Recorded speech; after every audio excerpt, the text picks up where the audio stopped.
and welcome to 177 Nations of Tasmania.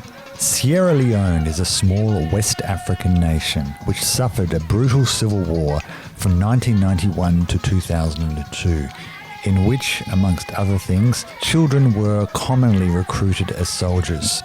This is to set the scene for my conversation with Urs, aka Alusine, who was a child in Sierra Leone during this period before his family fled to neighbouring Guinea. Afterwards, he joined his father in Sydney some years on. Urs moved to Hobart after seeing an opportunity to fulfill a dream he had of setting up his own barber shop. This started when he met Cedric, who was in episode 49 of this podcast, and opportunities came from there. Anyway, to hear more about this, please listen on. My name is Alusine, but you can call me Alps for short. And originally I traveled to Hobart just to explore Australia in general. But then after coming to Hobart, I realized that there is something that's missing in Hobart that's in other states, which is an African barber shop. Yeah, so I decided to start a project that will provide consistent and reliable barber shop that will benefit African Australians in Hobart.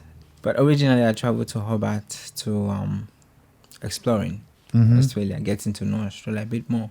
And what made you sort of think of that idea? Well, I've always had a passion for haircutting. I've always wanted to, make it a career. But having to see that missing spot wherein there's not a barber shop in Tasmania, I said, well, Tasmania is a big state. I think it needs something of some sort that can benefit African Australian living in Tasmania. When I came, the idea of starting a barbershop was the last thing on my mind. Because I was just wondering whether you'd met some Africans who were complaining about there's no barbershop here in Tasmania or something like that. No. Or did you just notice it yourself? Yeah, well, from cutting, I met Cedric, and then when I was cutting his hair, and then he told his dad. And then he came for a haircut. And the more I connected with him, the more I heard the stories. That's how I found out that there's no stable and reliable barber shop in Tasmania. So then I decided to embark on the project to open the barber shop. Great. So that's a great example of migrant initiative. Yes. So tell me about what actually brought you to Australia in the first place. I traveled to Australia as a refugee to seek refuge in new life. So my dad traveled to Australia in I think the year 2000. He was he was at East Timor, and then managed to gain some employment in Australia. So he came to Australia, got married, kids, and then had the opportunity to fight for us, because at that time we were in Guinea, living neighbouring Guinea from Sierra Leone, and then so that's how I came to Australia to live with my dad. So your father had sort of come here years before, and was able to bring you on a kind of a family visa. So how old were you when you left Sierra Leone? When I left Sierra Leone, I was young. I left really young, but then I was living in Guinea. I can't remember exactly because I was young. What I can remember is... So sort of child. Were you a child? Yes, sort of a child. But then what I can remember is I was 17 when I left Guinea. Okay. Which is a neighborhood country of Sierra Leone. Do you remember, and how long were you in Guinea? For more than 5 years, because the war happened in 1991 when I was born in Sierra Leone, and then it went through to 1995, second intervention, which occurred I think around 1995. This is based on stories that those with experience, but I mean with stories you hear different information, different stories, and then you as an individual, you have to analyze it. Yeah. And make sense of what you can trust and Yeah. But what do you remember yourself about Sierra Leone? There's a lot of things I remember about Sierra Leone, even though some of it is like a fragment, Like, did you, you would have been school age then? Did you attend school in Sierra Leone? On and off, yes. On and off. Because during that time, was during the war. Yeah. The war was happening on and off. So when the war cooled down or, pretend to be going away, we go back to school. Okay. And then from there, and then if it comes again, then we start going to school. And where were you living at that time? Different places. I Okay. lived in Freetown, lived in Masheka, lived in Nunshar, I lived in Waima, I lived in Port Loko, different places, just depending on what's happening, the situation at hand, the circumstance, and because some places when you're living there and then the rebel or something happened, you may not have the chance to go back there and live there. Mm-hmm. So you have to go somewhere else. Yeah, right. So there was a lot of moving around in your childhood. Mm. That's okay. So that explains why you were on it. School wasn't consistent. It's consistent, yes.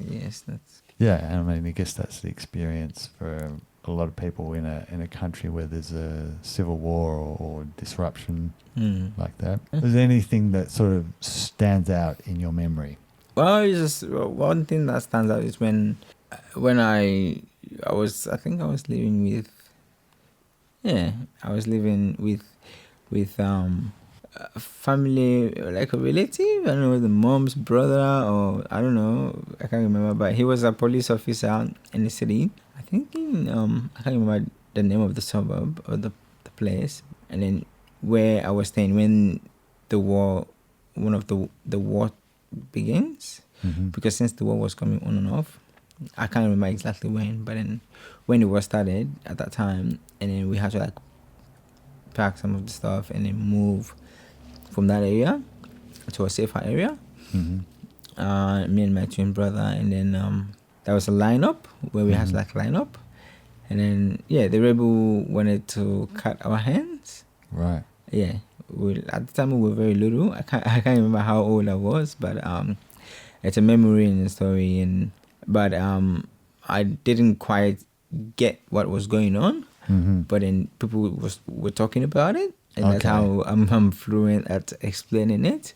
But comparing the images and then the stories, now it makes sense. So, but they wanted to cut our hands, but I think because we're twins, me and my twin brother, so they decided not to cut our hands, and they asked us to pray for them or wish them luck or good luck. Right. I don't know. Yeah.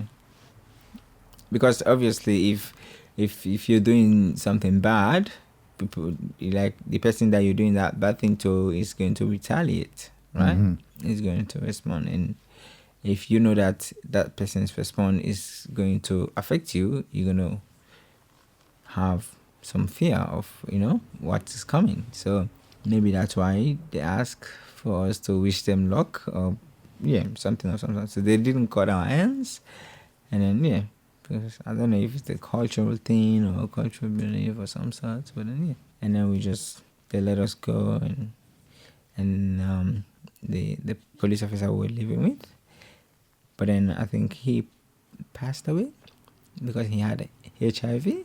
At the time, he was being treated for HIV. So, but then he passed away. I don't know about his wife because we all got like when I think when we went separately due to the war. But how did you then get out of Sierra Leone? Well, first, why, and then like, what was the process of leaving?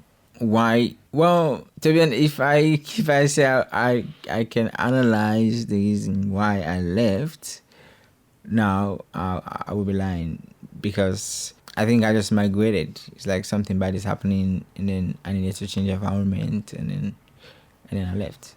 We left. So, and then because I think I was with my grandmother, Okay. and then and left. We came to Guinea. But what was how did you get out? Like, was it just a matter of traveling across the border? Yes, driving. Driving. Yeah, driving. Because it's a driving. Some people, where if you have money, you can catch airplane. Oh, sorry, walking, not driving. Walking, yeah, walking from Sierra Leone. But sometimes you catch transport and then you walk, and depending on the chances that you have. Mm-hmm. But usually people drive from Sierra Leone to Guinea. But during the war, I mean, it was very actually risky to drive. Yeah. Because when you drive, people they know the main routes and major checkpoint where they can stop. So you would have to like bypass, either drive halfway, stop, get off, and then walk, and then manage. I don't know. Yeah. But at the time, being young, I can hardly remember some things that happened. Yeah. So you were just following your family, really. Basically.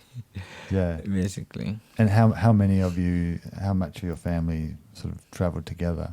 There was quite a few people, not a lot. I wouldn't say we're more than 20, but some of them, something happened, got lost, some died. But yeah, some of them not family members even. Okay. Yeah, some of them friends. So you're in Guinea. Then you're in Guinea for a while. I mean, what sort of memories do you have of life in Guinea? It's me going to the stream, and then me leaving my grandmother and her getting worried where I've been, coming back, and was living in a refugee camp. And because is the culture in Guinea very different? Because Sierra Leone the language is English in Sierra Leone, isn't it? Yeah, it's very different. But then there is this. I think I heard of this. It's very different. There is this Hobart area. It's a place in Guinea which is close to Sierra Leone, the border of Sierra Leone, and there are some people there that speak my language, Timini. So it's called Hobart area. So. But then when you go in the Guinea, I think Conakry, you hardly see people that speak your language. Mm-hmm. If you're coming from Sierra Leone and you don't know how to speak French or any of the Guinean languages. So, but it's challenging really, because going into a place that have a different language totally. To try and understand the people, it's very, very challenging. You basically have to communicate with like signs. Yeah. Because they'll be saying something, you don't know what they're saying, and if you say something back, they won't understand you. So you basically have to use signs, like say, "Oh, this," like what I mean, like as if you can't speak. Based on my observation, reflecting back on what was happening, and yeah. But thanks to God, that has passed. So do you remember when you learnt that you were coming to Australia? Do you remember when you heard about that and what you thought? All that was in my head. That was, I'm going to be living with my dad, and Australia is a nice place, and yeah, you're gonna be rich when you go to Australia. That's those kind of stories. And who doesn't want to be rich? Who doesn't want to like live a comfortable life? So it was a little bit exciting, but at the same time, it's the thought of expecting the surprises was there, because at the time I didn't know what kind of life I'm gonna be living and how I'm gonna react to it. And do you remember then what did you know about Australia before you came? I know very little. I think there's this test thing or video we have to watch about Australia and its people. But to be honest, I watched the video about a few hours and I forgot everything. Yeah. So most of the other things when I came here is when because I went to intensive English center in Beverly Hills, where I learned English for about a year. Then move on to Mena High School. So most of the things I learned them when I got here. Even the barbering, I started cutting here in Australia. So Okay. So I think coming to Australia in general has been a good adventure for me. It's been a good thing, and because I've acquired a lot of things, learned a lot about the world, and it's definitely will be a recommended place for someone to seek for an opportunity to develop themselves. Well, after school, my first job was with an RSA club in Gambia. I was working there for a couple of months, and then so ever since I've been working in the hospitality industry, except recently when I decided to divert to the barbering, to the hairdressing industry. So, but after working there, I wanted to have a theory knowledge of the industry.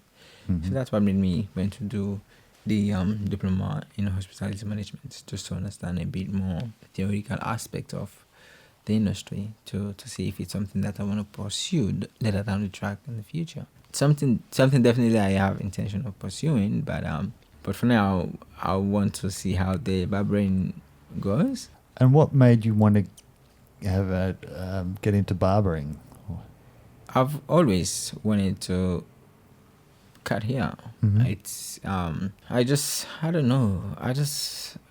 I'm that sort of a person. I take grooming very seriously. Because I think that's how I grew up. And the school that I attended was very strict. Even when you go to school, you need to iron your uniform. Okay.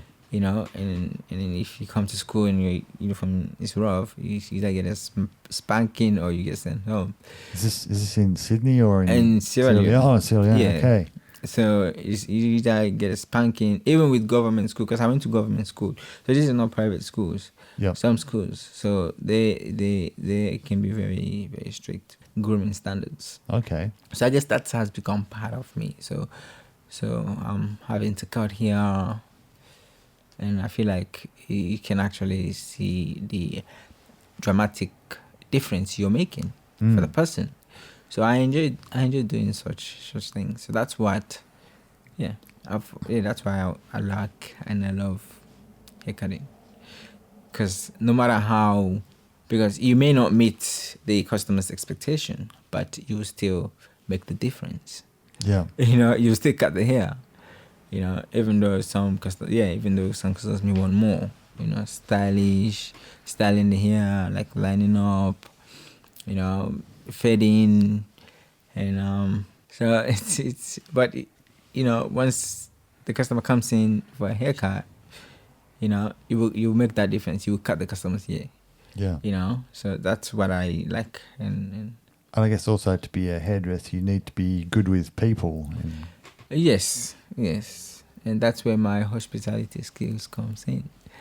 Because I was working as a waiter, so I used to serving people food. You don't just have the food, Sometimes customers engage with you in a conversation while taking the orders, while you bring the orders to them, and it comes down back to knowing your customers. But of course, it's one thing to travel to somewhere like Tasmania. It's another thing to set up a business and start a different life. What prompted you to say? I mean, you obviously saw an opportunity, but were you at the time like thinking of moving out of Sydney, or was it just because you saw an opportunity?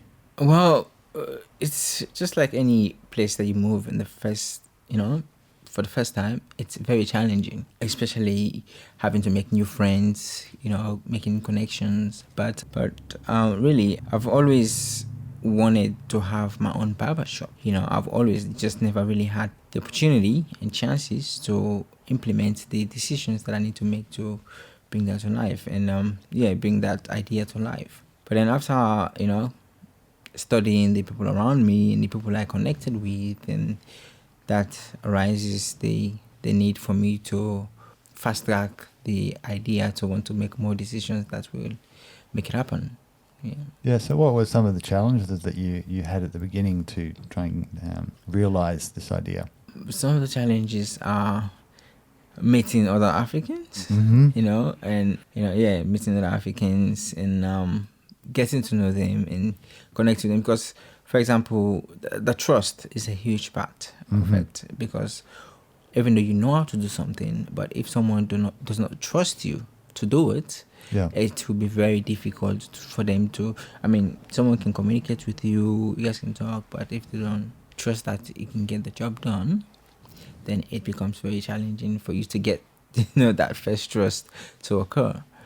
But I've always had that confidence that once, you give me that chance, that trust, I will definitely build on it, and it won't be a regretful thing. Yeah. And what sort of things do you have to do to build trust, especially with from African community? Just honest communication. So the things I have to do is it's more of a mental thing of thinking, saying, being yourself, wanting to be yourself and be very clear and open. And you yourself, you need to trust the person you're talking to, you need to trust the person you're talking to. So those are some of the things I need to do. Also, have to somewhat put some things aside. For example, if I want to achieve a goal of opening a barber shop, I need to put in more time and maybe eliminate the idea of me working with the hospitality industry because it will somewhat, distract me a little bit. Working, let's say doing another job. Yes, I'll need to maybe put that aside and focus on the goal. And how long did it take before you felt that the business was going well? Well, I started the business venture in 2020, which was 2 years ago. So, and now I got myself a shop this year. So it took a while, over a year, to reach out and connect with people, because a haircut will last you for it to get to an Afro size, let's say a month. 2 weeks to a month. So it takes time. And then some people usually have haircuts once every 3 months, but the maximum will be 3 months, But yeah, or unless if you want to grow your hair to get very long. But then if you're a regular hair cutter, you like to cut your hair regularly, you will, want to cut it every month or every 3 months. And how did you sort of get known or get the word out to the community? Was it through word of mouth? Word of mouth and just the customers, because obviously when they like the service I provide to them, they want to recommend other people, because they know when that person come here and they get that good service, that person will say, oh, it was this person that recommended me, So they get that good reputation for it, and so it's 100% the customers that promotes the business. In terms of cutting hair for Africans, what kind of specific skills or knowledge do you need for Africans compared to other types of people, I guess? I would say cultural understanding, and also it's basically simple. It just depends on the theme. You as a barber or hairdresser you want to go with, because once you start to get that practical knowledge and skill to cut the hair, it's how you connect with the person, basically. Because I know I've heard from sort of African people who live there complaining that there's no hairdressers know how to cut my hair. So I was wondering what makes you special. Well, everybody can cut hair. It's a matter of cutting the hair to the client's expectation. So if the customer comes to you and they ask you to cut the hair and then you don't cut it to the expectation, they're just gonna say you don't know how to cut my hair. I think what they really mean is you're not cutting my hair to my expectation. So I think what makes me unique is because I have over 10 years experience of dealing with African, here. Yep. And mostly I was cutting. I actually started cutting Australian here in Tasmania. Okay. But before, when I started the shop this month. Yep. So, but before, mainly I was just cutting African here. Okay. Just African here. That's all I was cutting. So I have how like a sort of somewhat diverse knowledge on how they want the hair to be cut. And have you found it relatively easy or difficult to get to know people in Tasmania and to build your networks? I've been finding it very easy because, I mean, I wasn't expecting to start operating a barber shop right now. Yeah. This may seem ridiculous, but I had a 5 years plan. Okay. To start operating a barber shop within 5 years, but I've been able to achieve that within 2 years. So I think it's relatively easy, and because I'm finding it very easy because I have a good personality, which I know, and people have said it to me too, that I have a good personality. And But what were your first impressions of Tasmania when you came here? it's been quiet, but I don't know. For some reason, I liked it. I didn't mind it because my first impressions, I thought it was a little bit cold during the time that I came, but then it didn't bother me that much. Okay. I think I liked it because I'm used to, even when I was back home, living in a village. Yep. Village is, not that I'm saying Tasmania is a village, but I'm used to that, living with small amount of people. At the moment, I'm just hoping to somewhat work towards that stable, consistent, and reliable barber shop that will benefit African Australians living in Tasmania. At the moment, what I'm focusing on is trying to achieve that consistency and stability. And do you get much? Have you got much feedback or from sort of the African community about your barbering? Yes. Most of the time, people don't need to speak, because once you're doing a good job, because the numbers are increasing. Yeah. My numbers are increasing. If I'm not lying, the entire African community in Tasmania knows me as a barber. So, if not entire, but most Africans, I'm sure they've either heard that, there's an African barber, or there's an African barber shop in Hobart City, or, maybe may not have met me in person, but they might have had the rumors of, the barbershop project. So definitely the reason why it's getting to that stage is because the people are liking the job I'm doing, I'm doing, and how I'm doing it. So I think that's why, because if they weren't, then I would find it difficult getting to where I am right now. Do you get much of a chance to sort of get to know the other people in the African communities through your barbering? Yes, not only my barbering. I also go to the Redeemed Christian Church of God with Cedric's church. So where I met other Africans, and I'm also in Mona on Fridays, getting here where I meet more African. So yeah, in terms of meeting new people, it's happening. So it's good, and also it's a matter of having to maintain that stability and continue, with the consistent hair cutting hair consistently. But definitely, I think it's an achievable goal. I believe I will and I can achieve it. Yeah. And I also know that I've got a lot of support to achieve it. And it's a matter of waiting and see and having more people on board.